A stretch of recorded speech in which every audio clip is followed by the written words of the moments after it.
ਨੌਜਵਾਨਾਂ ਨੇ ਭਾਰਤੀ ਰਾਜਦੂਤ ਨੂੰ ਗੁਰੂ ਘਰ ਜਾਣ ਤੋਂ ਰੋਕਿਆ। ਗਲਾਸਗੋ ਦੇ ਇੱਕ ਗੁਰਦੁਆਰੇ ਪਹੁੰਚੇ ਸਨ ਵਿਕਰਮ ਦੋਰਾਈਸਵਾਮੀ, ਵਿਰੋਧ ਤੋਂ ਬਾਅਦ ਪਰਤੇ ਵਾਪਸ। ਅਮਰੀਕਾ 'ਚ ਵਿਦੇਸ਼ ਮੰਤਰੀ ਐਸ ਜयशंकर ਨੇ ਟਰੂਡੋ ਤੇ ਬੋਲਿਆ ਹਮਲਾ। ਬੋਲੇ ਕੈਨੇਡਾ 'ਚ ਹਿੰਸਾ ਦਾ ਮਾਹੌਲ, ਸਾਡੇ ਮਿਸ਼ਨਾਂ ਤੇ ਸੁੱਟੇ ਜਾ ਰਹੇ ਧੂਏ ਵਾਲੇ ਬੰਬ, ਕੌਂਸੂਲੇਟਸ ਨੂੰ ਡਰਾਇਆ ਧਮਕਾਇਆ ਜਾ ਰਿਹਾ, ਇਸੇ ਲਈ ਵੀਜ਼ਾ ਸਰਵਿਸ ਕੀਤੀ ਬੰਦ। न्यूज़ 18 की खबर का बड़ा असर। गिद्दड़बाहा के मनरेगा घोटाले अधिकारियों से डिग्गी गाज। पेंडू विकास और पंचायत विभाग के 3 अधिकारी बर्खास्त। ड्रग केस गिरफ्तार सुखपाल खैरा को अज जलालाबाद कोर्ट किया जाएगा पेश। 2 दिन का रिमांड हो रहा खत्म। 2015 के नशा तस्करी मामले परसों चंडीगढ़ तो हुई सी गिरफ्तारी। मनप्रीत बादल की पाल विजिलेंस वालों चंडीगढ़ च रेड। देर शाम मनप्रीत के घर पहुंची टीम पर नहीं मिले बादल। बठिंडा कोर्ट मनप्रीत बादल ने लाई अगाऊ जमानत दी अर्जी। विक्रम मजीठिया ने तरनतारण के SSP की बदली बहाने केरी सरकार। कहा माइनिंग माफिया ते कार्रवाई करने की थां गुरमीत चौहान को किया ट्रांसफर। आप विधायक ने SSP ते लाए सी धक्केशाही के इल्जाम। पंजाब भर अज लगातार तीजे दिन किसानों का रेल रोको आंदोलन जारी। प्रदर्शनों कारण 400 के करीब ट्रेनां प्रभावित। यात्रियों को हो रही भारी परेशानी। किसानों ने अज शाम 4 बजे तक ट्रैक जाम करने का किया है ऐलान। कल तो सूबे भर झोने की सरकारी खरीद होगी शुरू। पंजाब मंडी बोर्ड वालों 1854 खरीद केंद्र नोटिफाई। खेतीबाड़ी मंत्री बोले एक दाणे की खरीद लई वचनबद्ध है सरकार। 2 अक्तूबर को पंजाब दौरे ते अरविंद केजरीवाल पटियाला के माता कौशल्या हस्पताल च नवे बने जिला पद्धरी वार्ड का करेंगे उद्घाटन। आप दी रैली नूं भी करेंगे संबोधन।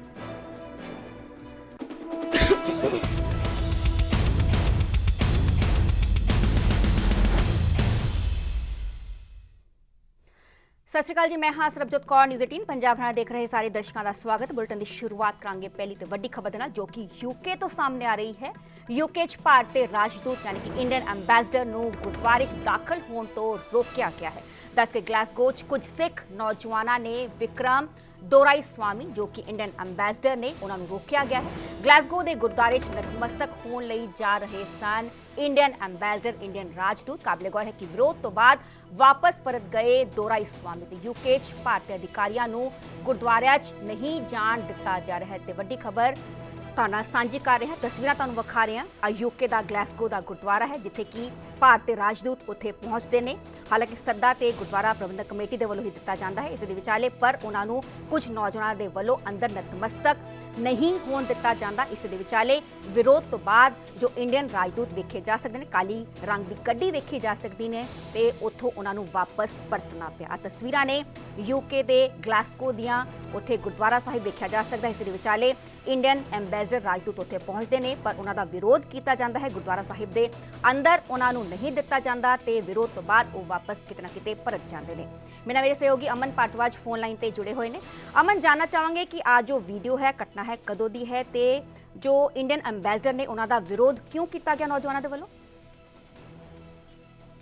देखो सरबजोत, एक तो जो तो कैनेडा विवाद होया उस तो बाद वक्खो वक्खरे सेंटीमेंट जिहड़े ने वो अलग अलग रूप के अंदर देखने को मिल रहे हैं। और यही कारण है कि जो एक मूवमेंट है खालिस्तान नूं लैके होवे, चाहे वो कैनेडा वर्सिस जिवें इंडिया जो तलखी चली हुई है उसनूं लैके होवे, तो कैनेडा के बाद असीं कह सकते हैं कि जिहड़ा विवाद है वो होर कंट्रियां च भी इस तरीके दे नाल नज़र आना शुरू हो गया है। और यूके के अंदर चूंकि हुणे आया है और उत्थे ये विरोध जिहड़ा है वो किया गया।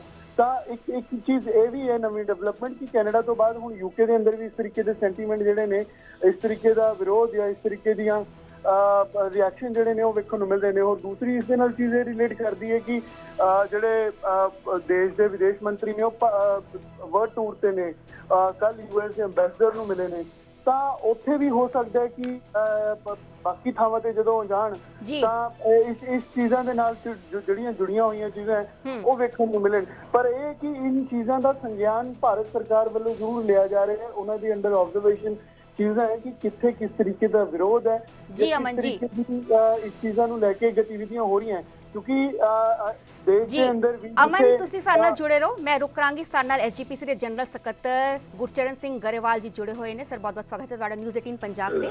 ਇੰਡੀਅਨ ਐਂਬੈਸਡਰ ਨੂੰ ਯੂਕੇ ਦਾ ਇੱਕ ਗੁਰਦੁਆਰਾ ਹੈ ਗਲਾਸਗੋ ਦਾ, ਉੱਥੇ ਅੰਦਰ ਜਾਣ ਦੀ ਇਜਾਜ਼ਤ ਨਹੀਂ ਦਿੱਤੀ ਗਈ। ਉਹਨਾਂ ਦਾ ਵਿਰੋਧ ਕੀਤਾ ਗਿਆ, ਉਹਨਾਂ ਨੂੰ ਵਿਰੋਧ ਤੋਂ ਬਾਅਦ ਵਾਪਸ ਪਰਤਣਾ ਪਿਆ। ਤੇ ਸਰ ਇਸ ਖਬਰ ਨੂੰ ਤੁਸੀਂ ਕਿਵੇਂ ਵੇਖਦੇ ਹੋ? ਇਸ ਘਟਨਾ ਨੂੰ ਤੁਹਾਡੇ ਨੋਟਿਸ 'ਚ ਹੈ? ਅਗਰ देखो जी मेरे नोटिस नहीं है, मैं तो ਤੁਹਾਡੇ ਕੋਲੋਂ ਇਹ ਗੱਲ ਜਿਹੜੀ ਸੁਣ ਰਿਹਾ। ਪਰ ਇੱਕ ਗੱਲ ਦੇਖੋ, ਬੁਨਿਆਦੀ ਤੌਰ ਤੇ ਜਿਹੜਾ ਗੁਰਦੁਆਰਾ ਵਾ, ਗੁਰੂ ਦਾ ਘਰ ਆ, ਇਹ ਹਰ ਜਾਤ ਲਈ ਤੇ ਹਰ ਵਰਗ ਲਈ ਤੇ ਹਰ ਵਰਨ ਵਾਸਤੇ ਸਾਂਝਾ ਵੀ ਆ ਤੇ ਖੁੱਲਾ ਵੀ ਆ। ਠੀਕ ਹੈ ਜੀ। ਤੋਂ ਕਿਸੇ ਨੂੰ ਗੁਰਦੁਆਰੇ ਤੋਂ ਮੱਥਾ ਟੇਕਣ ਲਈ ਰੋਕਣਾ, ਜੇ ਉਹ ਇਹ ਭਾਵਨਾ ਲੈ ਕੇ ਆਇਆ ਹੋਵੇ ਕਿ ਮੈਂ ਗੁਰੂ ਘਰ ਮੱਥਾ ਟੇਕਣਾ, ਇਹ ਤਾਂ ਹੈਗਾ ਬੁਨਿਆਦੀ ਮਰਜ਼ਾਦਾ।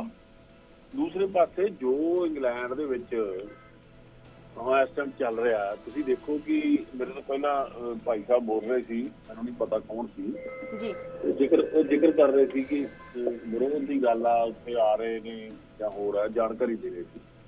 ਤੁਸੀਂ ਇਹ ਦੇਖੋ ਕਿ ਅੱਜ ਦੀ ਗੱਲ ਨਹੀਂ ਹੈ, ਬੜੇ ਦਿਨ ਪਹਿਲਾਂ G20 ਤੇ ਜਦੋਂ ਮਿਸਟਰ ਸੁਨਿਕ ਜਿਹੜੇ ਆ ਪ੍ਰਾਈਮ ਮਿਨਿਸਟਰ ਆਉਂਦੇ ਆ ਦੇਸ਼ ਦੇ ਅੰਦਰ ਆਪਣੇ ਇੰਡੀਆ 'ਚ, ਤਾਂ ਉਹਨਾਂ ਦੀ ਪ੍ਰਾਇਓਰਟੀ ਹੁੰਦੀ ਹੈ ਕਿ ਜਿਹੜੇ ਉਹਨਾਂ ਦੇ 80 ਜਿਹੜੇ ਮੈਂਬਰ ਪਾਰਲੀਮੈਂਟ ਆ, ਉਹਨਾਂ ਵੱਲੋਂ ਉਹਨਾਂ ਨੂੰ ਇਹ ਕਿਹਾ ਜਾਂਦਾ ਕਿ ਤੁਸੀਂ ਦੇਸ਼ ਵਿੱਚ ਜਾ ਕੇ ਜਿਹੜੇ ਸਾਡੇ ਜੱਗੀ ਜੌਹਲ ਦੀ ਜਿਹੜੇ ਨਜਾਇਜ਼ ਗ੍ਰਿਫਤਾਰੀ ਬਾਰੇ ਗੱਲ ਕਰੋ।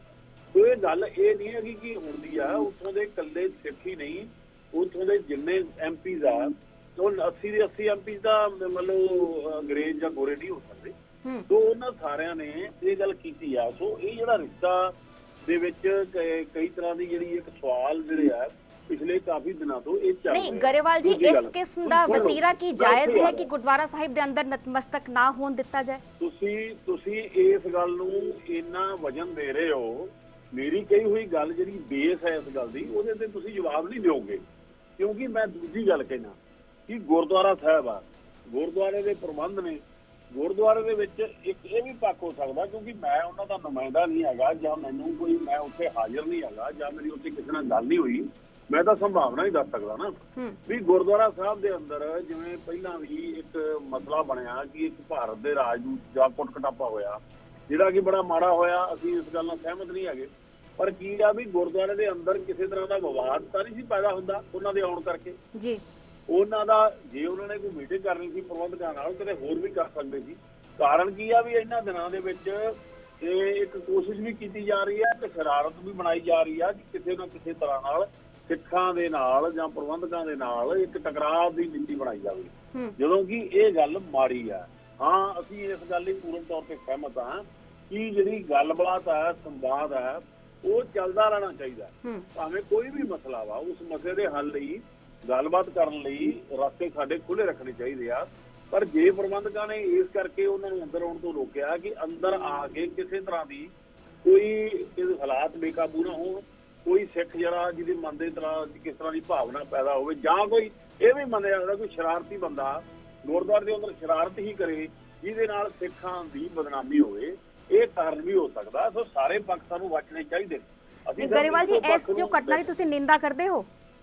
ਦੇਖੋ, ਮੈਂ ਕਿਹਾ ਵਾ ਵੀ ਜਿਹੜੀ ਬੁਨਿਆਦੀ ਮਰਜ਼ਾਦਾ ਵਾ ਵੀ ਜੇ ਕੋਈ ਮੱਥਾ ਟੇਕਣ ਵਾਸਤੇ ਆ ਰਿਹਾ ਜੀ, ਜੇ ਕੋਈ ਮੱਥਾ ਟੇਕਣ ਵਾਸਤੇ ਆ ਰਿਹਾ ਤਾਂ ਉਸ ਨੂੰ ਰੋਕਣਾ ਨਹੀਂ ਚਾਹੀਦਾ। ਪਰ ਜੇ ਇੰਦਰਾ ਗਾਂਧੀ ਵਾਂਗੂ ਟੈਂਕ ਤੋਪ ਲੈ ਕੇ ਚੜ ਕੇ ਆਵੇ ਤਾਂ ਢਾਉਣ ਵਾਸਤੇ ਆਵੇ ਤੇ ਉਹਨੂੰ ਫਿਰ ਏਡਾ ਸਨਮਾਨ ਵੀ ਨਹੀਂ ਮਿਲਣਾ ਚਾਹੀਦਾ। ਸੋ ਮੇਰੀ ਬੁਨਿਆਦੀ ਗੱਲ ਆ, ਮੈਂ ਕਿਉਂਕਿ ਮੈਨੂੰ ਉੱਥੋਂ ਦੀ ਘਟਨਾ ਬਾਰੇ ਤੁਹਾਡੇ ਤੋਂ ਜਾਣਕਾਰੀ ਮਿਲੀ ਆ, ਮੈਂ ਚਾਹੂੰਗਾ ਕਿ ਜਿਹੜੇ ਸਿੱਖ ਨੇ ਉਹ ਇਸ ਤਰ੍ਹਾਂ ਦਾ ਜੇ ਕੋਈ ਮੱਥਾ ਟੇਕਣ ਆਉਂਦਾ ਤਾਂ ਉਹਨੂੰ ਨਾ ਰੋਕਣ। ਦੂਸਰਾ, ਅਸੀਂ ਇੰਡੀਅਨ ਅਫੀਸਰ ਨੂੰ ਵੀ ਇਹ ਕਹਿੰਦੇ ਆ ਕਿ ਵਿਵਾਦ ਨਾ ਪੈਦਾ ਕਰੋ, ਵਿਵਾਦ ਦਾ ਵਾਧਾ ਨਾ ਕਰੋ, ਕਿਉਂਕਿ ਇਸ ਵਿਵਾਦ ਦੇ ਨਾਲ ਸਾਡੇ ਦੇਸ਼ ਦੀ ਜਿਹੜੀ ਆ ਛਵੀ ਉਹ ਵੀ ਖਰਾਬ ਹੁੰਦੀ ਆ। ਸੋ ਗੱਲਬਾਤ ਦਾ ਦੌਰ ਜ਼ਰੂਰ ਚਲਾਉਣਾ ਚਾਹੀਦਾ। ਸਿੱਖਾਂ ਨੂੰ ਵੀ ਅਸੀਂ ਕਹਿੰਦੇ ਹਾਂ, ਉੱਥੋਂ ਦੇ ਆਗੂਆਂ ਨੂੰ, ਗੁਰਦੁਆਰਾ ਕਮੇਟੀਆਂ ਨੂੰ ਵੀ ਗੱਲਬਾਤ ਦਾ ਦੌਰ ਜਾਰੀ ਰੱਖੋ। ਆਪਣੀ ਤੁਹਾਡੀ ਮੰਗ ਆ, ਹੁਣ ਜਿਵੇਂ ਤੁਸੀਂ ਕਿਹਨਾਂ ਇੰਗਲੈਂਡ ਦੇ 80 ਜਣੇ MPs ਆ, ਇਹਨੂੰ ਤੁਸੀਂ ਡਿਨਾਈ ਨਹੀਂ ਕਰ ਸਕਦੇ, ਤੁਹਾਡੀ ਰਿਕਾਰਡ ਵਿੱਚ ਵੀ ਹੋਏਗਾ ਕਿ ਉਹਨਾਂ ਨੇ ਇਤਰਾਜ਼ ਜ਼ਾਹਰ ਕੀਤਾ ਸੀ ਕਿਹਨਾਂ ਪ੍ਰਾਈਮ ਮਿਨਿਸਟਰ ਦੇ ਦੁਆਰਾ।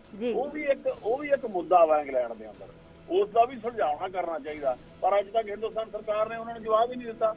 ਸੋ ਇਹ ਕਈ ਗੱਲਾਂ ਨੇ ਜਿਹੜੀਆਂ ਸਾਡੇ ਵਿੱਚ ਦੂਰੀ ਤੇ ਖਟਾਸ ਪੈਦਾ ਕਰਦੀਆਂ ਨੇ। ਪਰ ਫਿਰ ਵੀ ਅਸੀਂ ਸਿੱਖਾਂ ਨੂੰ ਇਹ ਕਹਾਂਗੇ, ਜੇ ਕੋਈ ਮੱਥਾ ਟੇਕਣ ਆਉਂਦਾ ਤੇ ਉਹਨੂੰ ਮੱਥਾ ਟੇਕਣ ਦੀ ਇਜਾਜ਼ਤ ਦੇਣੀ ਚਾਹੀਦੀ ਆ, ਤੇ ਜਿਹੜਾ ਤਾਂ ਕਿ ਇਸ ਤਰ੍ਹਾਂ ਦੀ ਖਬਰ ਨਾ ਜਾਵੇ ਕਿ ਅਸੀਂ ਕਿਸੇ ਨੂੰ ਮੱਥਾ ਟੇਕਣ ਤੋਂ ਰੋਕਦੇ ਹਾਂ। ਉੱਥੋਂ ਦੇ ਹਾਲਾਤ ਕੀ ਸਨ, ਕੀ ਉਹਦੇ ਆਉਣ ਨਾਲ ਕੋਈ ਅੰਦਰ ਰੌਲਾ ਪੈ ਸਕਦਾ ਸੀ, ਕੋਈ ਸ਼ਰਾਰਤ ਹੋ ਸਕਦੀ ਸੀ, ਉਸ ਗੱਲ ਦੇ ਬਚਾਅ ਲਈ ਜੇ ਉਹਨਾਂ ਨੇ ਕੀਤਾ ਵਾ ਤਾਂ ਮੈਨੂੰ ਲੱਗਦਾ ਉਹਨਾਂ ਨੇ ਹਾਲਾਤਾਂ ਦੇ ਮੁਤਾਬਕ ਜੋ ਫੈਸਲਾ ਲਿਆ ਹੋਏਗਾ ਉਹ ਸਮਝ ਸਕਦੇ।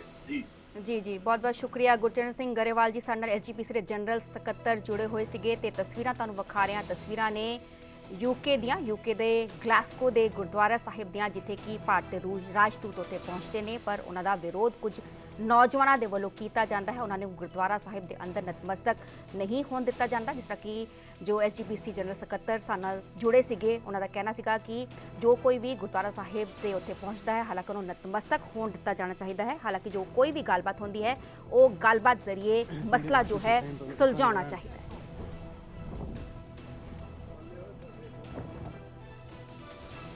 ਤੇ ਤਸਵੀਰਾਂ ਤੁਹਾਨੂੰ ਵਿਖਾ ਰਹੇ ਹਾਂ, ਯੂਕੇ ਦੀਆਂ ਤਸਵੀਰਾਂ ਨੇ। ਗਲਾਸਕੋ ਦਾ ਗੁਰਦੁਆਰਾ ਸਾਹਿਬ ਵੇਖਿਆ ਜਾ ਸਕਦਾ ਹੈ, ਕਾਲੇ ਰੰਗ ਦੀ ਗੱਡੀ ਵੇਖੀ ਜਾ ਸਕਦੀ ਹੈ। ਇਸੇ ਵਿਚਾਲੇ ਜੋ ਭਾਰਤ ਦੇ ਰਾਜਦੂਤ ਹਨ, ਇੰਡੀਅਨ ਐਂਬੈਸਡਰ ਉੱਥੇ ਪਹੁੰਚਦੇ ਨੇ, ਹਾਲਾਂਕਿ ਕੁਝ ਨੌਜਵਾਨ ਵੇਖੇ ਜਾ ਸਕਦੇ ਨੇ। ਇਸੇ ਵਿਚਾਲੇ ਗਲਾਸਕੋ ਦਾ ਗੁਰਦੁਆਰਾ ਸਾਹਿਬ ਨੇ, ਰਾਜਦੂਤ ਉੱਥੇ ਪਹੁੰਚਦੇ ਨੇ, ਗੁਰਦੁਆਰਾ ਸਾਹਿਬ ਅੰਦਰ ਜਾਣ ਲੱਗਦੇ ਨੇ, ਪਰ ਉਹਨਾਂ ਨੂੰ ਕੁਝ ਨੌਜਵਾਨਾਂ ਦੇ ਵੱਲੋਂ ਰੋਕਿਆ ਜਾਂਦਾ ਹੈ, ਵਿਰੋਧ ਕੀਤਾ ਜਾਂਦਾ ਹੈ। ਇਸ ਦੇ ਵਿਚਾਲੇ ਦੱਸ ਦਈਏ ਕਿ ਉਹਨਾਂ ਨੂੰ ਵਾਪਸ ਪਰਤਣਾ ਪੈਂਦਾ ਹੈ। ਪੰਨੂ ਦੀਆਂ ਦੇਸ਼ ਵਿਰੋਧੀ ਗਤੀਵਿਧੀਆਂ ਤੇ ਭੜਕੇ ਨੇ ਬੀਜੇਪੀ ਆਗੂ ਆਰਪੀ ਸਿੰਘ। ਬੀਜੇਪੀ ਆਗੂ ਆਰਪੀ ਸਿੰਘ ਨੇ ਜਥੇਦਾਰ ਨੂੰ ਸਵਾਲ ਪੁੱਛਿਆ ਹੈ। ਜਥੇਦਾਰ ਸਾਹਿਬ ਨੂੰ ਪੁੱਛਿਆ ਹੈ ਕਿ ਜਥੇਦਾਰ ਸਾਹਿਬ ਪੰਨੂ ਖਿਲਾਫ ਹੁਕਮਨਾਮਾ ਕਦੋਂ ਜਾਰੀ ਕਰੋਗੇ। ਆਰਪੀ ਸਿੰਘ ਪੰਨੂ ਖਾਲਿਸਤਾਨ ਦਾ ਨਾਂ ਸਿੱਖਾਂ ਨਾਲ ਜੋੜ ਕੇ ਸਿੱਖੀ ਨੂੰ ਬਦਨਾਮ ਕਰ ਰਿਹਾ ਹੈ। ਪੰਨੂ ਖਾਲਿਸਤਾਨ ਦੇ ਨਾਂ ਤੇ ਸਮਾਜ ਜ਼ਹਿਰ ਘੋਲ ਰਿਹਾ ਹੈ। 80 ਤੇ 90 ਦੇ ਦਹਾਕਿਆਂ 'ਚ 35,000 ਸਿੱਖਾਂ ਦੀ ਜਾਨਾਂ ਗੁਆ ਚੁੱਕੇ ਹਾਂ। ਪੰਨੂ ਦੀ ਸਨਕ ਕਾਰਨ ਅਸੀਂ ਮੁੜ ਤੋਂ ਦੁੱਖ ਨਹੀਂ ਭੋਗਣਾ ਚਾਹੁੰਦੇ। ਪੰਨੂ ਨੂੰ ਜਲਦ ਤੋਂ ਜਲਦ ਤਨਖਾਹੀਆ ਘੋਸ਼ਿਤ ਕੀਤਾ ਜਾਏ। ਤੇ ਆਰਪੀ ਸਿੰਘ ਦੇ ਵੱਲੋਂ ਵੱਡਾ ਬਿਆਨ ਦਿੱਤਾ ਹੈ। ਆਰਪੀ ਸਿੰਘ ਜੋ SFJ ਮੁਖੀ ਹੈ ਗੁਰਪਤਵੰਤ ਪੰਨੂ, ਉਸ ਦੇ ਖਿਲਾਫ ਭੜਕੇ ਨੇ, ਬੋਲੇ ਨੇ ਕਿ ਜੋ ਬੀਜੇਪੀ ਆਰਪੀ ਸਿੰਘ ਨੇ ਕਿਹਾ ਹੈ ਕਿ ਜਥੇਦਾਰ ਸਾਹਿਬ ਨੂੰ ਸਵਾਲ ਕੀਤਾ ਹੈ ਕਿ ਜਥੇਦਾਰ ਸਾਹਿਬ ਪੰਨੂ ਖਿਲਾਫ ਹੁਕਮਨਾਮਾ ਕਦੋਂ ਜਾਰੀ ਕਰੋਗੇ। ਪੰਨੂ ਖਾਲਿਸਤਾਨ ਦਾ ਨਾਂ ਸਿੱਖਾਂ ਨਾਲ ਜੋੜ ਕੇ ਸਿੱਖੀ ਨੂੰ ਬਦਨਾਮ ਕਰੇ। ਕਾਬਲੇ ਗੌਰ ਹੈ ਕਿ SFJ ਦਾ ਪ੍ਰਧਾਨ ਹੈ ਗੁਰਪਤਵੰਤ ਸਿੰਘ ਪੰਨੂ, ਜਿੱਥੇ ਕਿ ਨੌਜਵਾਨਾਂ ਨੂੰ ਵਰਗਲਾਉਣ ਦਾ ਕੰਮ ਇਸ ਦੇ ਵੱਲੋਂ ਕੀਤਾ ਜਾਂਦਾ ਹੈ, ਨੌਜਵਾਨਾਂ ਨੂੰ ਭੜਕਾਉਣ ਦਾ ਕੰਮ ਇਸ ਦੇ ਵੱਲੋਂ ਕੀਤਾ ਜਾਂਦਾ। ਇਸ ਦੇ ਵਿਚਾਲੇ ਜੇ ਅਸੀਂ ਇੰਡੀਆ ਦੀ ਗੱਲ ਕਰੀਏ ਤੇ ਇੰਡੀਆ ਤੇ ਵੱਖ-ਵੱਖ ਥਾਵਾਂ ਤੇ ਮੈਟਰੋ ਸਟੇਸ਼ਨਸ ਤੇ ਜੋ ਇਮਾਰਤਾਂ ਨੇ ਉਸ ਤੋਂ ਬਾਹਰ ਜੋ ਖਾਲਿਸਤਾਨੀ ਪੱਖੀ ਨਾਰੇ ਇਸ ਦੇ ਵੱਲੋਂ ਲਗਵਾਏ ਜਾਂਦੇ ਨੇ। ਹਾਲ ਹੀ 'ਚ ਇਸ ਦੇ ਵੱਲੋਂ ਇੱਕ ਸਟੇਟਮੈਂਟ ਦਿੱਤੀ ਗਈ ਸੀ ਕਿ ਜਿੰਨੇ ਵੀ ਕੈਨੇਡੀਅਨ ਹਿੰਦੂ ਜੋ ਕੈਨੇਡਾ 'ਚ ਰਹਿੰਦੇ ਨੇ ਉਹ ਭਾਰਤ ਚਲੇ ਜਾਣ, ਜਿਸ ਦਾ ਕਿ ਵਿਰੋਧ ਵੀ ਵੱਡੇ ਪੱਧਰ ਤੇ ਵੇਖਣ ਨੂੰ ਮਿਲਿਆ ਸੀਗਾ।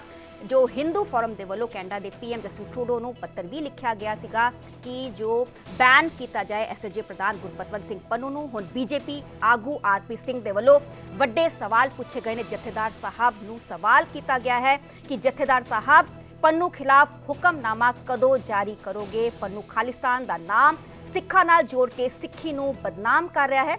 ਪੰਨੂ ਖਾਲਿਸਤਾਨੀ ਦੇ ਨਾਂ ਤੇ ਸਮਾਜ ਜ਼ਹਿਰ ਘੋਲ ਰਿਹਾ ਹੈ। 80 ਤੇ 90 ਦੇ ਦਹਾਕਿਆਂ 'ਚ 35,000 ਸਿੱਖਾਂ ਦੀ ਜਾਨਾਂ ਅਸੀਂ ਗੁਆ ਚੁੱਕੇ ਹਾਂ। ਪੰਨੂ ਦੀ ਸਨਕ ਕਾਰਨ ਅਸੀਂ ਮੁੜ ਤੋਂ ਦੁੱਖ ਨਹੀਂ ਭੋਗਣਾ ਚਾਹੁੰਦੇ।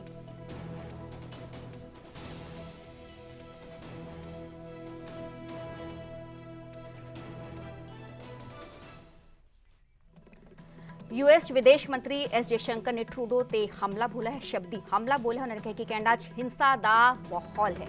ਕੈਨੇਡਾ 'ਚ ਸਥਿਤ ਸਾਡੇ ਮਿਸ਼ਨਾਂ ਤੇ ਸੁੱਟੇ ਜਾ ਰਹੇ ਨੇ ਧੂਏ ਵਾਲੇ ਬੰਬ। ਭਾਰਤੀ ਦੂਤਾਵਾਸ ਦੀ ਸੁਰੱਖਿਆ ਨੂੰ ਖਤਰਾ ਦੱਸਿਆ ਹੈ S ਜयशंकर ਨੇ। ਉਹਨਾਂ ਨੇ ਕਿਹਾ ਕਿ ਸਾਡੇ ਡਿਪਲੋਮੈਟਸ ਨੂੰ ਡਰਾਇਆ ਧਮਕਾਇਆ ਜਾ ਰਿਹਾ ਹੈ, ਸਾਡੇ ਵਿਅਕਤੀਆਂ ਨੂੰ ਨਿਸ਼ਾਨਾ ਬਣਾਇਆ ਗਿਆ ਹੈ। ਕੈਨੇਡੀਅਨ ਸਰਕਾਰ ਨੂੰ ਕਾਰਵਾਈ ਕਰਨੀ ਚਾਹੀਦੀ ਹੈ। ਵਿਦੇਸ਼ ਮੰਤਰੀ S ਜयशंकर ਨੇ ਸਵਾਲ ਪੁੱਛਿਆ ਕੈਨੇਡਾ ਤੋਂ ਕਿ ਜੇ ਅਜਿਹਾ ਕਿਸੇ ਹੋਰ ਦੇਸ਼ ਨਾਲ ਹੁੰਦਾ ਤਾਂ ਉਹਨਾਂ ਦੀ ਕੀ ਪ੍ਰਤੀਕਿਰਿਆ ਰਹਿੰਦੀ। ਅਜਿਹਾ ਮਾਹੌਲ ਭਾਰਤ 'ਚ ਨਹੀਂ ਹੈ। ਵਿਆਨਾ ਕਨਵੈਨਸ਼ਨ ਤਹਿਤ ਦੂਤਾਵਾਸ ਤੇ ਉੱਥੇ ਕੰਮ ਕਰਨ ਵਾਲੇ ਸਟਾਫ ਨੂੰ ਸੁਰੱਖਿਆ ਪ੍ਰਦਾਨ ਕਰਨਾ ਹਰ ਦੇਸ਼ ਦੀ ਜ਼ਿੰਮੇਵਾਰੀ ਹੈ।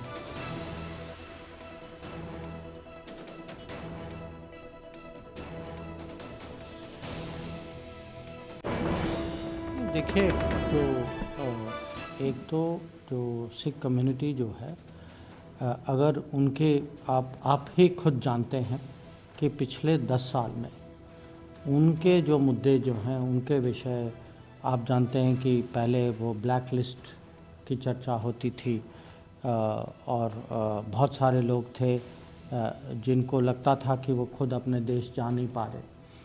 अब उनके इतने सारे मुद्दे जो हैं, कुछ जो हैं कौम के मुद्दे हैं, कुछ व्यक्तिगत मुद्दे हैं, तो उन पे मोदी सरकार ने जितना समय बिताया है, जितना ध्यान दिया है, जितना उसके जो अलग अलग सुझाव निकाले हैं, आप भी जानते हैं, मैं भी जानता हूँ। अब जो हुआ है और अभी जो चर्चा जो हो रही है, ये जो है मैं नहीं मानता कि एक किस्म से पूरे कम्युनिटी के रिप्रेजेंटेटिव इश्यूज हैं। ये जो अभी जो आतंकवाद की बात करते हैं, जो अलगावादी लोग जो हैं, जो हिंसा माने जिनके तर्कों में ये हिंसा की बात आती है, तो मुझे लगता है कि ये बहुत एक माने छोटी सी माइनॉरिटी है और उनके लिए जो है, जो हमारी सरकार, जो यहाँ की सरकार, कनाडा की सरकार, उनको माने एक किस्म से निष्पक्ष तरीके से देखना चाहिए और जो उनका जो रिस्पांस होगा वो होगा। तो आप इसको नहीं लीजिए कि ये कहीं एक पूरे कम्युनिटी का विषय, वो उसको माने गलत तरीके से एक किस्म से आप पेश कर रहे हैं। The issue is as follows, which is that the Canadians have made some allegations. We have pointed out to them that this is not Government of India's policy, but if they are prepared to share with us specifics and anything relevant, we are also open to looking at it. So in that sense, that's where the matter stands. But what we do not want to see is an incident treated in isolation, because then that somewhere does not convey the right picture. The fact is that we have had an ongoing problem with Canada and the Canadian government for some years now, and the ongoing problem really revolves around the permissiveness in regard to terrorism, extremism and violence. And this permissiveness is also reflected in the fact that some important extradition requests have not been responded to from their side, in the fact that there are individuals and organizations who are clearly involved with violence and illegal activities in India, who themselves declared it. I mean, it is not a secret. And that they continue to carry on with their activities in Canada. And most important, the fact that our diplomatic missions and our diplomatic personnel have been consistently and continuously intimidated in Canada, to a point where today it is not safe for them. Has prompted Canada to approach this issue in that manner. That's not, how can I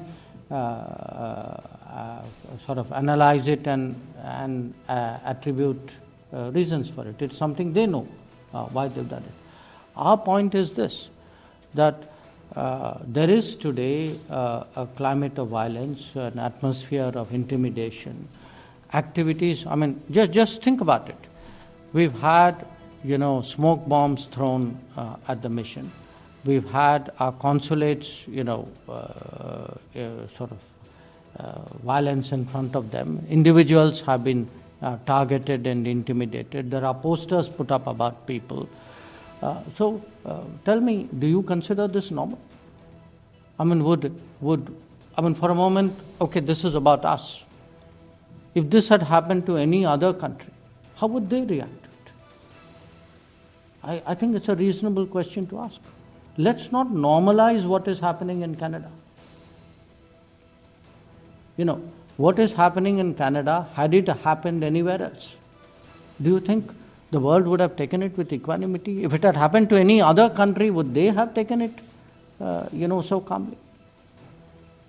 So I think it's necessary to call out what is happening there. And our point is this: look, I mean, there may be an individual incident. Yes, if there is an incident and there is an investigation and there are allegations, there are processes involved in it. I mean, nobody is disputing that. Our issue is to somehow say that what else is happening is par for the course. That it's quite okay for freedom, because there's freedom of speech, to make threats and intimidate diplomats. I don't think that's acceptable. ਅੱਗੇ ਵਧਾਂਗੇ ਤੇ ਗੱਲ ਕਰਾਂਗੇ ਦੂਸਰੀ ਖਬਰ ਦਾ। News 18 ਦੀ ਖਬਰ ਦਾ ਅਸਰ ਹੋਇਆ ਹੈ, ਜਿੱਥੇ ਕਿ ਗਿੱਦੜਬਾਹਾ ਦੇ ਮਨਰੇਗਾ ਘੁਟਾਲੇ 'ਚ ਅਧਿਕਾਰੀਆਂ ਤੇ ਗਾਜ ਡਿੱਗੀ ਹੈ। ਦੱਸਦੇ ਕਿ ਪੇਂਡੂ ਵਿਕਾਸ ਅਤੇ ਪੰਚਾਇਤਾਂ ਵਿਭਾਗ ਦੇ 3 ਅਧਿਕਾਰੀ ਬਰਖਾਸਤ ਕੀਤੇ ਗਏ ਨੇ। ਦੱਸਦੇ ਕਿ ਟੈਕਨੀਕਲ ਅਸਿਸਟੈਂਟ ਨਿਸ਼ਾਨ ਵਤਸ ਤੇ ਮਨਦੀਪ ਸਿੰਘ ਬਰਖਾਸਤ ਕੀਤੇ ਗਏ। ਇਸ ਦੇ ਨਾਲ ਹੀ ਗ੍ਰਾਮ ਰੁਜ਼ਗਾਰ ਸੇਵਕ ਹਲਵਿੰਦਰ ਸਿੰਘ ਦੀਆਂ ਸੇਵਾਵਾਂ ਵੀ ਖਤਮ ਕੀਤੀਆਂ ਗਈਆਂ। ਇਸ ਦੇ ਨਾਲ ਹੀ ਮੁਕਤਸਰ ਦੇ ਡੀਸੀ ਵੱਲੋਂ ਜਾਂਚ ਰਿਪੋਰਟ ਦੇ ਆਧਾਰ ਤੇ ਕਾਰਵਾਈ ਕੀਤੀ ਗਈ ਹੈ। ਦੱਸਦੇ ਕਿ ਪਿਛਲੇ ਦਿਨ ਹੀ ਗਿੱਦੜਬਾਹਾ ਦੇ ਵਿਕਾਸ ਕਾਰਜਾਂ ਦੇ ਫੰਡਾਂ 'ਚ ਘੁਟਾਲੇ ਦਾ ਪਰਦਾਫਾਸ਼ ਹੋਇਆ ਸੀਗਾ। ਪਿੰਡ ਰੋੜਾਵਾਲੀ ਦੇ ਨੌਜਵਾਨ ਵੱਲੋਂ ਪਾਈ ਆਰਟੀਆਈ 'ਚ ਖੁਲਾਸਾ ਹੋਇਆ ਸੀ ਕਿ ਸਾਲ 2019-20 ਦੌਰਾਨ ਇੱਕ ਇੱਟ 400 ਰੁਪਏ 'ਚ ਖਰੀਦੀ ਗਈ ਸੀਗੀ। ਇੱਕ ਸੀਮੈਂਟ ਦੀ ਬੋਰੀ ਦੀ ਕੀਮਤ 3500 ਰੁਪਏ ਲਗਾਈ ਗਈ ਸੀਗੀ ਤੇ 15 ਬੋਰੀਆਂ ਦੀ ਕੀਮਤ 52500 ਰੁਪਏ ਲਗਾਈ ਗਈ ਸੀਗੀ। 350 ਇੱਟਾਂ 1,40,000 'ਚ ਖਰੀਦੀਆਂ ਗਈਆਂ ਸਨ ਅਤੇ ਸਾਲ 2020-21 'ਚ ਮਨਰੇਗਾ ਮਜ਼ਦੂਰਾਂ ਦੇ 1 ਸਾਲ ਦੀਆਂ ਦਿਹਾੜੀਆਂ 400 ਤੋਂ 1100 ਦਿਨ ਗਿਣਵਾਈਆਂ ਗਈਆਂ ਸੀਗੀਆਂ। ਤੇ ਬਕਾਇਦਾ ਗ੍ਰਾਫਿਕਸ ਦੇ ਜ਼ਰੀਏ ਤੁਹਾਨੂੰ ਸਮਝਾ ਰਹੇ ਹਾਂ ਕਿ ਮਨਰੇਗਾ 'ਚ ਵੱਡਾ ਐਕਸ਼ਨ ਹੋਇਆ ਸੀਗਾ, ਜਿੱਥੇ ਕਿ ਟੈਕਨੀਕਲ ਅਸਿਸਟੈਂਟ ਨਿਸ਼ਾਨ ਵਤਸ, ਮਨਦੀਪ ਸਿੰਘ, ਹਲਵਿੰਦਰ ਸਿੰਘ ਨੂੰ ਬਰਖਾਸਤ ਕੀਤਾ ਗਿਆ ਹੈ। ਤੇ ਪੂਰਾ ਤੁਹਾਨੂੰ ਮਾਮਲਾ ਦੱਸ ਰਹੇ ਹਾਂ, ਪੂਰਾ ਮਾਮਲਾ ਆਖਿਰ ਹੈ ਕੀ ਹੈ। ਦਰਅਸਲ ਰੋੜਾਵਾਲੀ ਦੇ ਨੌਜਵਾਨ ਵੱਲੋਂ ਆਰਟੀਆਈ ਪਾਈ ਗਈ ਸੀਗੀ ਤੇ ਖੁਲਾਸਾ ਉਸ 'ਚ ਹੋਇਆ ਕਿ ਸਾਲ 2019-20 ਦੌਰਾਨ ਇੱਕ ਇੱਟ 400 ਰੁਪਏ 'ਚ ਖਰੀਦੀ ਗਈ ਸੀਗੀ। ਇੱਕ ਸੀਮੈਂਟ ਦੀ ਬੋਰੀ ਦੀ ਕੀਮਤ 3500 ਰੁਪਏ ਲਗਾਈ ਗਈ ਸੀਗੀ। 15 ਬੋਰੀਆਂ ਦੀ ਕੀਮਤ 52,500 ਰੁਪਏ ਲਗਾਈ ਗਈ ਸੀਗੀ। 350 ਇੱਟਾਂ 1,40,000 ਦੀ ਖਰੀਦੀਆਂ ਗਈਆਂ ਸੀਗੀਆਂ। ਇਸ ਦੇ ਨਾਲ ਹੀ ਸਾਲ 2020-21 'ਚ ਮਨਰੇਗਾ ਮਜ਼ਦੂਰਾਂ ਦੇ 1 ਸਾਲ ਦੀਆਂ ਦਿਹਾੜੀਆਂ 400 ਤੋਂ 1100 ਦਿਨ ਗਿਣਵਾਈਆਂ ਗਈਆਂ ਸੀ। ਇਹ ਵੱਡਾ ਘੁਟਾਲਾ ਹੈ।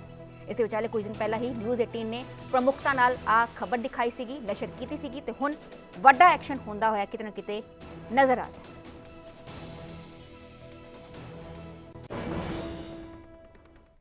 ਹੁਣ ਗੱਲ ਕਰਾਂਗੇ ਕਾਂਗਰਸੀ ਆਗੂ ਸੁਖਪਾਲ ਸਿੰਘ ਖਹਿਰਾ ਦੀ। ਸੁਖਪਾਲ ਸਿੰਘ ਖਹਿਰਾ ਨੂੰ ਅੱਜ ਕੋਰਟ 'ਚ ਪੇਸ਼ ਕੀਤਾ ਜਾਏਗਾ। ਰਿਮਾਂਡ ਖਤਮ ਹੋਣ ਤੇ ਜਲਾਲਾਬਾਦ ਕੋਰਟ 'ਚ ਉਹਨਾਂ ਦੀ ਪੇਸ਼ੀ ਹੋਏਗੀ ਅੱਜ। ਦੱਸਦੇ ਕਿ ਖਹਿਰਾ ਦਾ ਅੱਜ 2 ਦਿਨ ਦਾ ਰਿਮਾਂਡ ਖਤਮ ਹੋ ਰਿਹਾ ਹੈ। ਦਰਅਸਲ 2015 ਦੇ ਡਰੱਗ ਮਾਮਲੇ 'ਚ ਗ੍ਰਿਫਤਾਰੀ ਪਰਸੋਂ ਹੀ ਕੀਤੀ ਗਈ ਸੀਗੀ। 28 ਸਤੰਬਰ ਨੂੰ ਚੰਡੀਗੜ੍ਹ ਰਿਹਾਇਸ਼ ਤੋਂ ਖਹਿਰਾ ਨੂੰ ਗ੍ਰਿਫਤਾਰ ਕੀਤਾ ਗਿਆ ਸੀਗਾ ਤੇ ਅੱਜ 30 ਸਤੰਬਰ ਹੈ। 2 ਦਿਨਾਂ ਦਾ ਪੁਲਿਸ ਰਿਮਾਂਡ ਖਤਮ ਹੋ ਰਿਹਾ ਹੈ। ਇਸ ਦੇ ਵਿਚਾਲੇ ਅੱਜ ਮੁੜ ਤੋਂ ਜੋ ਜਲਾਲਾਬਾਦ ਕੋਰਟ ਹੈ ਉੱਥੇ ਪੇਸ਼ੀ ਹੋਏਗੀ ਤੇ ਦੱਸਦੇ ਕਿ ਪੇਸ਼ੀ ਤੋਂ ਬਾਅਦ ਜ਼ਾਹਰ ਜੀ ਗੱਲ ਹੈ ਪੁਲਿਸ ਦੇ ਵੱਲੋਂ ਰਿਮਾਂਡ ਲੈਣ ਦੀ ਕੋਸ਼ਿਸ਼ ਕੀਤੀ ਜਾਏਗੀ। ਤੇ ਪਰਸੋਂ ਹੀ ਗ੍ਰਿਫਤਾਰੀ ਕੀਤੀ ਗਈ ਸੀਗੀ ਸੁਖਪਾਲ ਸਿੰਘ ਖਹਿਰਾ ਦੀ। ਉਹਨਾਂ ਨੂੰ ਜਲਾਲਾਬਾਦ ਪੁਲਿਸ ਉਹਨਾਂ ਦੀ ਚੰਡੀਗੜ੍ਹ ਸਥਿਤ ਰਿਹਾਇਸ਼ ਤੇ ਗ੍ਰਿਫਤਾਰ ਕਰਨ ਪਹੁੰਚੀ ਸੀਗੀ। ਗ੍ਰਿਫਤਾਰੀ ਹੋਈ ਕਾਫੀ ਵਿਰੋਧ ਤੋਂ ਬਾਅਦ ਜੋ ਪੁਲਿਸ ਹੈ ਗ੍ਰਿਫਤਾਰ ਕਰਕੇ ਜਲਾਲਾਬਾਦ ਲੈ ਕੇ ਗਈ। ਉਸ ਤੋਂ ਬਾਅਦ ਉਹਨਾਂ ਦਾ ਮੈਡੀਕਲ ਕਰਵਾਇਆ ਗਿਆ ਤੇ ਉਸ ਤੋਂ ਬਾਅਦ ਜਲਾਲਾਬਾਦ ਕੋਰਟ 'ਚ ਪੇਸ਼ ਕੀਤਾ ਗਿਆ ਤੇ ਪੁਲਿਸ ਦੇ ਵੱਲੋਂ 2 ਦਿਨ ਦਾ ਪੁਲਿਸ ਰਿਮਾਂਡ ਹਾਸਲ ਕੀਤਾ ਗਿਆ ਸੀਗਾ ਤੇ ਅੱਜ ਉਹ ਰਿਮਾਂਡ ਖਤਮ ਹੋ ਰਿਹਾ ਹੈ ਤੇ ਅੱਜ ਜਲਾਲਾਬਾਦ ਕੋਰਟ 'ਚ ਸੁਖਪਾਲ ਖਹਿਰਾ ਦੀ ਮੁੜ ਤੋਂ ਪੇਸ਼ੀ